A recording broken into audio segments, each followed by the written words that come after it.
Okay, so we just finished up with a lot of bond-line formula practice problems. Those are sort of meant to imitate something like a recitation or the chance you would have to work practice problems in class, but also I just don't believe in having too much lecture. I think there should be a lot of opportunities for practice in a class. That's what research tells us is most effective.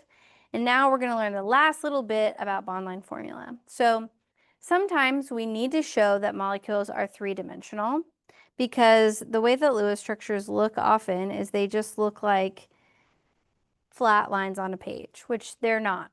They're not flat lines on a page, and we know that because we've, we've built out our modeling ball and stick structures. So we do that using what we call wedges and dashes. A solid wedge will represent a bond coming towards you, assuming that the page is like your plane, your flat area, and then that's represented by ordinary lines.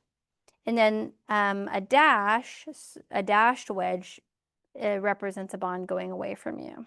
I meant to include that, but it's not on there.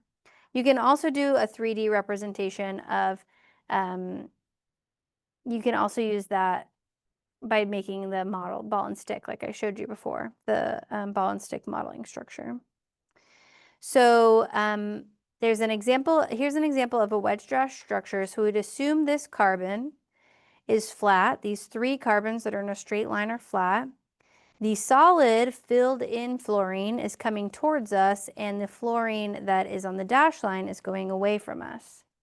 And so I will build this structure for you and show it to you on the visualizer here or on the document camera. So these hydrogens are in a flat line with a carbon. So hydrogen, carbon, hydrogen. And then we have a fluorine that's coming towards us, is if this is sort of like our plane, if we're drawing a flat line right here. This is our plane. We have a fluorine coming this way towards us, and we have a fluorine going that way away from us, and then this is the plane. So you can have your plane with a fluorine coming towards you and a fluorine going away from you. So to draw that, I already had the picture on there, but you would do, this is your carbon, or your carbon with, oh, I had two carbons on there, but we'll do hydrogens here and here. And then we have a fluorine coming towards us and a fluorine going into the page. And you'll notice that here where it's pointed up, the wedge and dash come out pointed up. So it would not be correct to have a wedge here and a dash going down. That's wrong.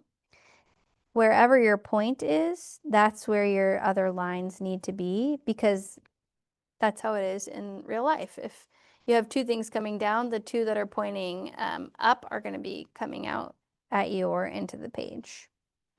So make sure that if your carbon is pointed, like it's at the peak or valley, that's where wedges and dashes are. So wedges and dashes can go up if you're at a peak, or they can go down if you're at a valley. So that is called sawhorse formula, but it's sometimes also called bond line formula that's in 3D. And then the ball and stick models we've used several times. Each ball represents an atom. Black is usually carbon. Whites are usually hydrogens, or sometimes it kind of looks like gray. Red is oxygen, and you typically have different colors for different other atoms. So this ball and stick model right here, I'm gonna build that out for you. And then I want you to draw the bond line version of this molecule, the way that you would do it just flat, not in 3D. And then I want you to draw the sawhorse where it is in 3D. So I'll build it out and you work on doing that, and then we'll meet over on the document camera. Okay, so hopefully you were able to do that. Let's do the answer together. So this is the molecule that was on the camera for you. Sorry, this is the one that was on the 3D, so I built it out myself.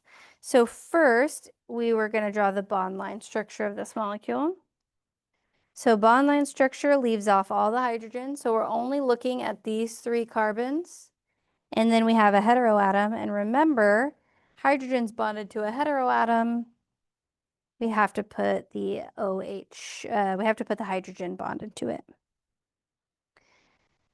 Okay, now if we wanted to do this in Sawhorse formula, we would have this oxygen is pointed away from us. So we're doing a dashed line. So if these 3 carbons are flat, the oxygen is going away from us and this hydrogen is going towards us. Now you don't have to draw the hydrogen in, but sometimes on 3D molecules, people will.